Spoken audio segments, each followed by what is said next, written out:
अस्सलाम वालेकुम नाज़रीन, मैं हूं डॉक्टर मसूद परवेज़। आज का टॉपिक बड़ा यूनिक है और आगे गर्मियां आ रही हैं और सब लोगों को इसकी ज़रूरत पड़नी है। टॉपिक क्या है, लेकिन इस टॉपिक को डिस्कस करने से पहले मैं आपसे एक रिक्वेस्ट करूंगा कि आप में से जो लोग ये काम पहले कर रहे हैं या किसी ने अगर किया है तो मुझे ज़रूर मेरे साथ शेयर करें। लेकिन ऐसा मत करें कि जब मैं ये डेवलपमेंट करूं और आपसे शेयर करूं तो उसके बाद क्रिटिसाइज करें। इस काम को कहते हैं कि ना तो खेडना है और ना खेडन देना है। आप आए और मेरे साथ अपनी डेवलपमेंट को शेयर करें अगर आपने कुछ किया है तो। लेकिन मैंने किया है और आपसे चाहता हूं कि शेयर करूं और ये इसका फ़ायदा आपको और हर घर को होगा इसका फ़ायदा। टॉपिक है हाइब्रिड एयर कंडीशनर, यानी एक ऐसा एयर कंडीशनर जो कूलर के तौर पे भी काम करे, जिसमें बिजली का खर्च आधा रह जाए और आपका पुराना एसी भी इस पे शिफ्ट हो सके। तो ये एक डेवलपमेंट मैंने की है, आपसे शेयर करता हूँ। और जिस बंदे ने ये करना हो या पहले कोई इस तरह की डेवलपमेंट की है वो मेरे साथ ज़रूर शेयर करें। अब इसका जो है वो मैं बैकग्राउंड थोड़ा सा बता दूं कि लॉजिक क्या है, इसकी प्रिंसिपल क्या है, ताकि कोई भी चीज़ अगर मैं ऐसे बात कर दूं कि जी इससे इतनी बिजली की सेविंग है या ये है और वो है, तो कोई भी एक्सेप्ट नहीं करेगा। जो समझदार लोग हैं या साइंटिस्ट हैं वो इसको पहले जो है वो लॉजिक को समझते हैं, और लॉजिक के बगैर जो भी बंदा बात करता है उसकी बात का कोई वेटेज नहीं होता। तो अब लॉजिक क्या है इसमें, पिछले साल मैंने अपने घर में ये इम्प्लीमेंट किया था और इस साल मैं इसको कमर्शियली इंट्रोड्यूस करवाना चाहता हूँ ताकि लोगों तक मेरी आवाज़ पहुँच जाए और वो लोग ये काम कर लें। आपने देखा होगा कि जब एयर कंडीशनर चलता है तो उसमें से पानी वेस्ट हो रहा होता है, नीचे गिर रहा होता है, और जैसे ह्यूमिडिटी इंक्रीज करती है यानी बरसात में, तो वो उसकी पूरी जैसे एक टूटी खुली हुई होती है वैसे पानी उसका डिस्चार्ज हो रहा होता है। वो पानी कहाँ से आता है, वो हवा से आता है। और जब आप देखें कि कूलर क्या करता है, कूलर बेसिकली आपके उस पानी को जो है वो इवेपोरेट करता है और ह्यूमिडिटी को ज्यादा करता है, एसी ह्यूमिडिटी को कम करता है।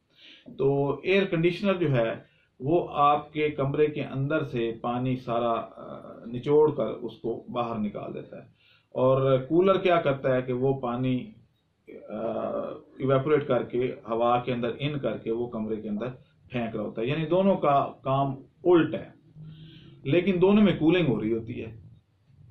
अब जो कूलर है बेसिकली आप ये देखें कि वो 4 डिग्री तक आपका टेम्परेचर कम कर देता है और बड़ी कंफर्ट फील होती है, क्योंकि आप जो है वो जब ह्यूमिडिटी इन होती है तो आपको एक कंफर्टेबल माहौल मिलता है।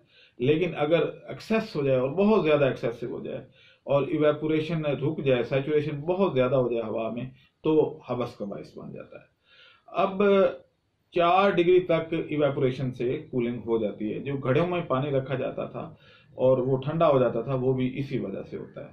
तो ये एक रीज़न थी। अब एयर कंडीशनर जो है वो पानी को निचोड़ कर बाहर निकाल रहा है। अगर एक ऐसा डिवाइस बनाया जो कि मैंने बनाया है, अभी मैं उसको दिखाऊंगा नहीं क्योंकि मुझे पता है कि जो लोग खाम खा के उसको क्रिटिसाइज करने वाले हैं या कहेंगे जी हमने तो ये पहले किया हुआ है या हमने तो यहाँ तक किया हुआ है, वो पहले कर लें उसके बाद मैं डिस्प्ले करूंगा। तो अब वो डिवाइस एक बनाया है जो ह्यूमिडिफायर है, यानी वो ह्यूमिडिटी इंक्रीज कर रहा है और वो हवा एसी सक कर रहा है। और जब वो सक करता है तो 4 डिग्री, क्योंकि उस इवेपोरेशन से टेम्परेचर कम हो जाता है, तो आपने अगर अपना 26 पे सेट किया हुआ है एसी को, तो जब वो 26 को टच करेगा टेम्परेचर तो एसी ऑन हो जाएगा और वो पानी सारा निकाल देगा। पीछे से वही पानी रीसर्कुलेट करके उसमें आ रहा है इस डिवाइस में। तो अब ये है कि 4 डिग्री तक आप इवेपोरेशन से कम करते हैं और बाकी एसी जो है उसकी कूलिंग से कम करता है, यानी उसकी जो कंडेंसर है वहां से हवा टकरा के अंदर जा रही होती है और कूल हो रही होती है। अब इसमें आपको एक इंफॉर्मेशन दे दूं कि एसी जो स्प्लिट एसी हैं, इनका जो इंटरनल सर्किट है वो सारा 12 वोल्ट का है। सिर्फ कंप्रेसर जो है वो चलता है आपका 220 वोल्ट पे एसी करंट पे, और जो इधर अंदर है वो सारा 12 वोल्ट का सर्किट है। तो आप जो है अगर देखें तो इसमें आप अगर बिजली चली भी जाती है तो ये इंटरनल जो फैन है, जो ब्लोअर है अंदर का, वो क्योंकि 12 वोल्ट का, वो आसानी से बैटरी पे चल सकता है। यानी आपको सोए हुए डिस्कम्फर्ट फील नहीं होगी कि भाई बिजली चलेगी, और ये आधा पौना घंटा लगता है उसको ह्यूमिडिटी अप करने में पूरे कमरे की। तो जब तक ह्यूमिडिटी अप होगी और आपको डिस्कम्फर्ट फील होती है, तो हमारे यहाँ आमतौर पर वापडा ने असूल बनाया हुआ है कि वो 1 घंटा बिजली जाती है और 1 घंटा आती है, तब तक एसी दोबारा ऑन हो जाएगा कंप्रेसर, और कूलिंग जो है उसकी वो वाला इफेक्ट आएगा। तब तक ये जो इवेपोरेशन से कूलिंग है ये आती रहेगी। तो ये एक डेवलपमेंट थी, इससे आपका बिजली का बिल आधा हो जाएगा। अब क्योंकि 4 डिग्री बहुत डिफरेंस होता है, यानी आपका अगर आप यूं कह लें कि बाहर का जो टेम्परेचर है वो 32-33 डिग्री पे है, आल दो कि ये होता नहीं है, आमतौर पे जो है वो जहाँ पे आप कूलर रखते हैं तो वहाँ पे बाहर का अगर 36 भी हो जाए तो 4 डिग्री आपके कूलर ने कम कर दिया, और उसके आगे जाके वो शुरू होगा। अगर 26 पे आप सेट करेंगे तो 32 डिग्री बाहर का जो टेम्परेचर होगा वो आके हवा इन कर रहा होगा, वो जो डिवाइस है वो दे रहा होगा 28 डिग्री पे, या आपका 26 डिग्री पे अगर आ रहा है तो 26 डिग्री पे तो ये कंप्रेसर ने ऑन ही नहीं होना, वहां तक आप वैसे कंफर्टेबल होंगे। लेकिन जैसे ही वो इस यानी 32 डिग्री से 34 या 36 डिग्री पे जाता है तो फिर क्या होगा कि वो 32 डिग्री तक जो है वो डिवाइस कम कर देगा और बाकी जो है वो एसी कम करेगा, और इस तरह एसी थोड़ी देर के लिए चलेगा, घंटे में फर्क करें वो 15 मिनट चलेगा और 45 मिनट उसका कंप्रेसर ऑफ रहेगा, लेकिन बाकी जो उसका डिस्प्ले वगैरह ये वो है वो वैसे ही आता रहेगा। तो इस तरीके से इसका सबूत भी मैं आपको दे देता हूँ कि जब आप देखें कि सावन भादों में आपका एसी बहुत ज्यादा कूलिंग कर रहा होता है, यानी जब हवा में ह्यूमिडिटी ज्यादा हो जाती है तो कूलिंग बढ़ जाती है, और आपका हालांकि आपने थर्मोस्टेट तो उसी जगह पे रखा होता है, आपने छेड़ा भी नहीं होता, तो वो कैसे बढ़ती है, उसमें यही चीज आ जाती है कि हवा में ह्यूमिडिटी ज्यादा हो जाती है। जब ह्यूमिडिटी जो है वो क्या है, वो पानी है, वेपर्स हैं, बारीक वेपर्स हैं, वो जब कंडेंसर में से गुजरते हैं तो उसको कूल कर देते हैं, ज्यादा कूलिंग आती है इफेक्ट, यानी वो वेपर्स बारीक वेपर जो है वो एसी हवा से अंदर फेंक देता है, और पानी जब ज्यादा कूल होगा तो आपको फीलिंग ज्यादा आती है बनिस्बत एसी हवा की। हवा से क्योंकि पानी ज्यादा डेंसिटी रखता है तो वो वेपर जब आपके मुंह से या हाथ से या आपके जिस्म से टकराते हैं तो आपको कूलिंग इफेक्ट ज्यादा आता है। इसीलिए सावन भादों में एसी बहुत ज्यादा कूलिंग करते हैं, और जो कूलर है वो फेल हो जाते हैं क्योंकि वो ह्यूमिडिटी पहले ही इतनी ज्यादा होती है। तो इस तरीके से आप जो है अपने एयर कंडीशनर का, एक तो वो वेस्ट पानी जिसके नीचे आपने बाल्टी रखी होती है या उसको ड्रेन करना पड़ता है, अदरवाइज कीचड़ फैल जाता है, वो खत्म हो जाएगा।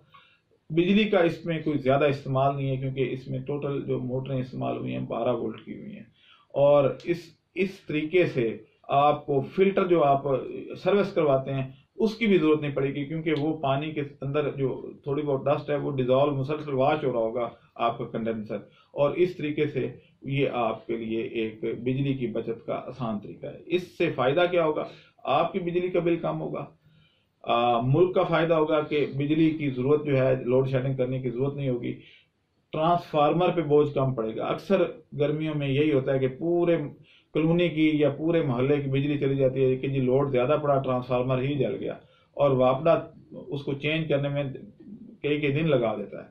तो उन दिनों उन लोगों की क्या हालत होती है वो मुझे पता है, एक दफा मेरा भी जल गया था।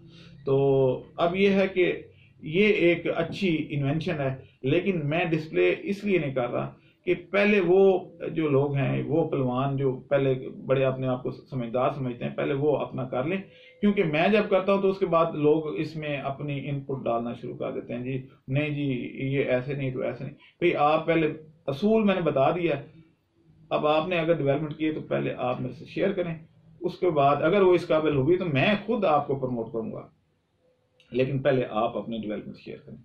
जब मैं कर देता हूं तो फिर कोलंबस ने जब अमेरिका दरियाफ्त किया, मैं वाकया सुना देता हूँ, तो हर बंदे ने ये कहा कि ये कौन सा काम किया है, ये तो हम भी कर सकते हैं, हमें कश्ती दें, हम अमेरिका को हाथ लगा के आ जाते हैं। तो उसको बड़ा दुख हुआ, तो उसने उन सारे जो लोग थे उनको एक खाने पे बुलाया और उसमें उसने टेबल पे कहा कि मैंने एक और डेवलपमेंट की है, तो आपने अगर पहले ये कर सकते हैं तो आप कर लें। तो उन्होंने कहा जी क्या? उसने लॉन्ग कोर्ट में अंडा रखा हुआ था मुर्गी का, उसने कहा टेबल पर रख दिया कि कोई इसको सीधा खड़ा कर दे। तो कोई बंदा भी नहीं आया। उसने कहा जी अब मैं करूं? उन्होंने कहा जी करें। उसने थोड़ा सा उसको पिचका दिया, चोट लगाई तो वो नीचे से पिचक गया, उसने खड़ा कर दिया। तो उन्होंने कहा ये तो हम भी कर सकते थे। तो कोलंबस ने जवाब दिया कि पहले कर लेते, फिर अब क्यों कर रहे हो? तो इस मिसाल के साथ मैं आज के प्रोग्राम को वाइंड अप करता हूं और इंशाल्लाह अगले जो प्रोग्राम में है मैं इसकी वीडियो अपलोड करूंगा, तो आप खुद देखिएगा। और इस पर कोई खर्चा भी नहीं है, हम इसको सिर्फ 15,000 रुपये में आपको करके दे सकते हैं, जिसमें मोटरें भी शामिल है, सारा कुछ है। लेकिन अगर आप इन्वर्टर एसी लेते हैं तो वो आजकल उसकी कीमत 95,000 से भी एक्सीड कर गई है। तो आप पुराना एसी जो है वो अब बेचते हैं 20,000 का, 15,000 का, 14,000 का, सिर्फ बिजली के बिल की वजह से, और 95,000 का आप इन्वर्टर एसी लेते हैं। जबकि इन्वर्टर एसी उस वक्त काम करता है जब मुसलसल चलता रहे। अगर बार बार बिजली ऊपर नीचे हो रही है, ट्रिप कर रही है, तो फिर उसका कोई फायदा नहीं होता।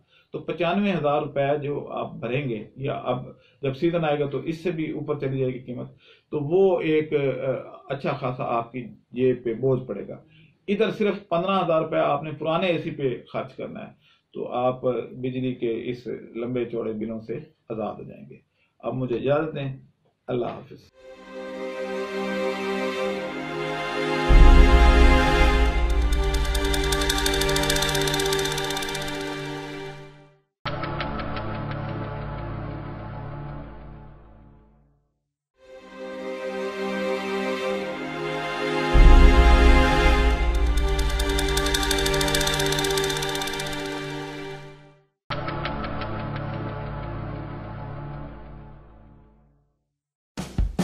हमारे चैनल को सब्सक्राइब करें और साथ में बेल आइकन को भी दबा दें ताकि हमारी हर नई आने वाली वीडियो आप तक बआसानी पहुंच सके।